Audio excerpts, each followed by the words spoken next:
Hi, YouTube. My name is Jack. Um, Sucks being in America right now. Shit's real bad. Shit's real bad. And not that it hasn't been bad, right? Like, I think there are certain things that are escalating in the public view, but that have been going on for a very long time. Obviously, the murders of, in particular, Renee Good and Alex Preddy have kind of highlighted what ICE is and what ICE is doing for the public eye. It's not like they are the first people to be killed. It's just that these murders were caught on camera and were particularly egregious. And then the federal government immediately turned around and started lying about what everyone was able to see on camera. So, like, the these murders in particular are not coming out of nowhere. They are part of an ongoing pattern of political violence. Um, but I think they've gathered more public attention because of the way that they were caught on film, because of the immediate response to kind of Darvo from the federal government. And then also, let's be real, because of the racial demographics of the people who were killed. But regardless, it's a bad time to be in the US right now. Worst time to be in Minneapolis, but it's like shit's really scary. It's really, really bad right now. There's also some political stuff going on here in Utah. So there are two anti-trans bills on the floor at the Utah State Legislature right now, both of which are certain to pass because it's Utah.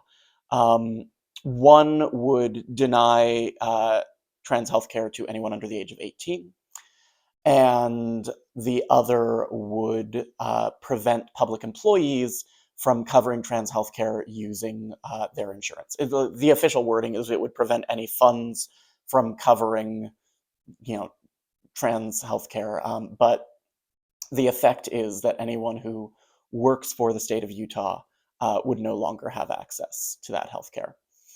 And I mean, it's really bad. The University of Utah Health System, which is one of the two major healthcare providers here, has already ceased providing any trans healthcare to minors, even though the bill hasn't passed yet, which is horrifying. I have a friend who is trans and is a public employee who now is up in the air, and like things are really bad right now. And so I wanted to take a minute to sit down and talk about how and why we do ritual when the world is on fire, when the world is bad. And I'm really thinking here more about religious ritual than I'm thinking about magical ritual. Obviously, in the context of Wicca, those things overlap quite a lot. But I'm not really talking today about doing political magic. I've talked about that elsewhere. I think political magic is important. It is never a replacement for political action, but it is a supplement to political action. And witchcraft in particular has always been the recourse of the oppressed, right? Narratives around witchcraft the world over center on this idea that people who are oppressed and have nowhere else to turn start doing witchcraft. So I think political magic is really important. I have done some political magic that is targeted at specific things. If you've seen my previous discussions on political magic, you know that I think it's really important to keep the scope really narrow and the scale really small with political magic, right? I am not going to be able to cast a spell that abolishes ice. I'm just not. But I can do my best to protect the people who are in my sphere, to try to affect things more on a local level, and that's what I'm working on doing. And again, and I really need to emphasize this, Political magic is not a substitute for political action. You still need to show up to the things and call the elected officials, and like the community organizing and the actual boots on the ground action needs to happen. You can't just light a candle in your bedroom and tell yourself that you did a good job and give yourself a pat on the back while the world burns. But what I want to talk about in this video is not the political magic, it's the other kinds of ritual, right? So this weekend is Candlemas, it's also a full moon, and so for people who follow the kind of liturgical calendar that I follow, this is a major time of worship, right? Um, Next week, I will be meeting with my Seekers group, and we will be doing a Candlemas ritual. Um, and it can feel really weird and inappropriate even to take time apart for worship in times where really bad things are happening. And the bad things that are happening are not like a hurricane or an earthquake. They are the result of human malice. It can feel really hard to make a choice to disengage from that for a period of 2 hours and go like celebrate the fact that the seasons are changing and it's almost springtime. Like, how do you do that? How do you how do you turn off the horrors and disengage and go like make a breed's cross or whatever it is that you're going to do? And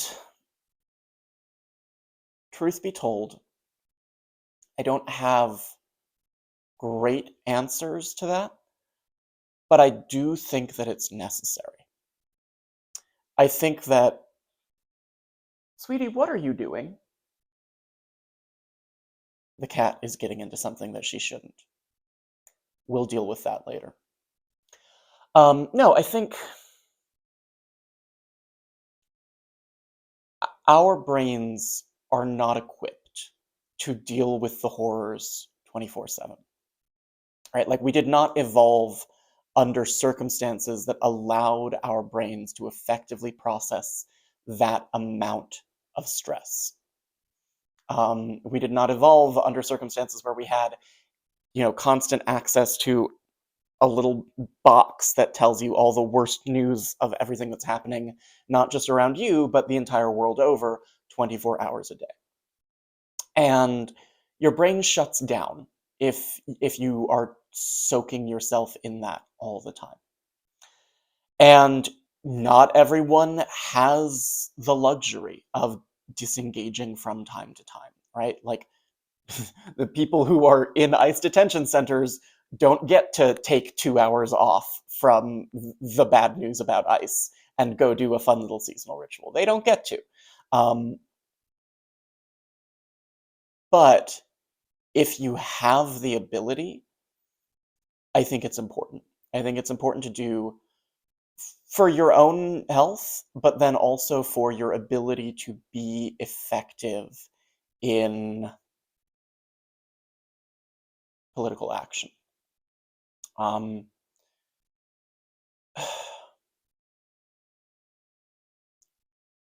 the things that we are fighting against are big and structural and long lasting, right?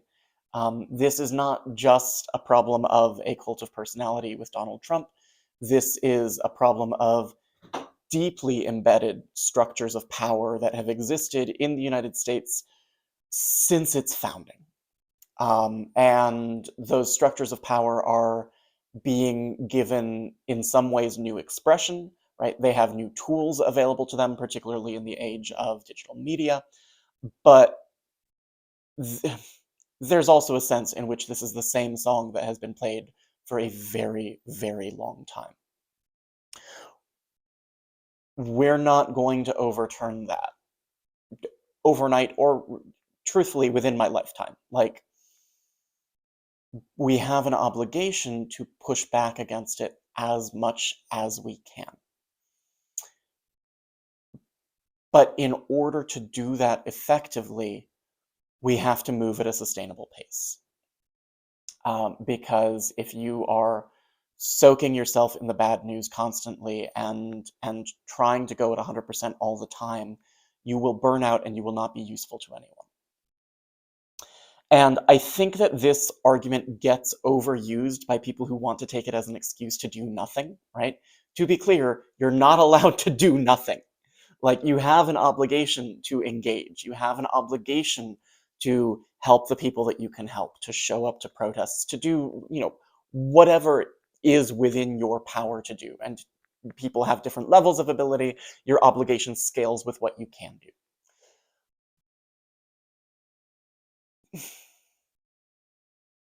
But it's also true that you have to keep yourself alive. And I think that one of the ways that we do that is through ritual. I think that taking the time outside of everything that's happening, and I don't even like calling it politically because it's not politics, it's warfare. At this point, it's really warfare. But taking the time to say, all of this is happening, and also the seasons are changing. And also, there is something that is bigger than me, that is bigger than any of us, that is still there and that still matters. Um, and so I think that the rituals of veneration, rituals where we observe the changing of the seasons, rituals where we offer worship, I think those things matter. And I think they replenish us in a way that allows us to keep fighting. Right? I am so deeply looking forward to this ritual that I'm going to do with my Seekers group because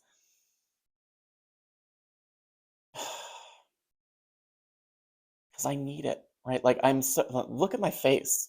Look at these fucking bags under my eyes. I'm so overwhelmed and burnt out and exhausted. And to be clear, there are a lot of people who are more overwhelmed and more burnt out and more exhausted than I am, right? Like, if it were a competition, I would not be winning. But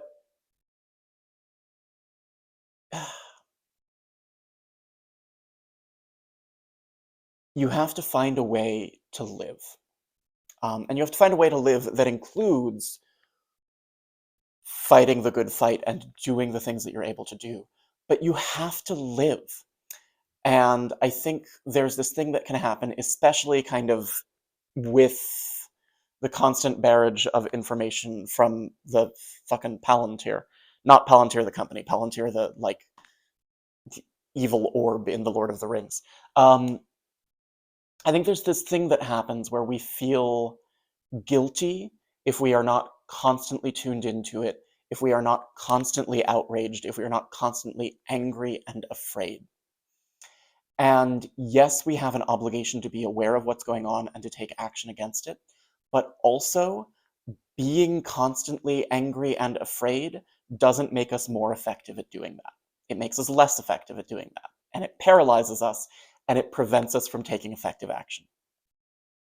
And I really think that just taking, again, not all the time, but on an occasion, like where there's a religious holiday, taking the time to put all of that down and step into sacred space and just be with something holy and allow that to fill you up and allow that to make you feel whole again so that you can be yourself and you can go back out and be stronger and be renewed and refreshed as you are doing the things that need to be done in the face of just all the horror. I think it's really, really necessary. So, I don't know. These are thoughts that are on my mind this Candlemas because it feels wrong in some ways to like put everything down and do a ritual that has nothing to do with the politics and just do a ritual that's about like, you know, and soon the flowers will be blooming, and if we had snow in Utah, it would be melting, which is not true because normally snow in Utah lasts until May, but also we don't have snow because fucking climate change is going to kill us all. Anyway, it's fine. It's fine. But like it feels weird to do that kind of ritual when you have this voice in the back of your head that's just screaming. But I think it's important to do, and I think it's important to silence that voice just long enough to do that ritual observance. Because when you come back from that, the screaming is no longer just incoherent babbling. The screaming is righteous outrage that can be directed effectively. And I think part of what ritual does is it helps us recenter ourselves and kind of stack up all the bricks in the way they need to be stacked so that we can be effective at living our lives and doing the things we need to do. And in good times, that means like navigating a difficult situation at work or having a hard conversation with your boyfriend or whatever. In bad times, it means being effective at taking the political action that needs to be taken.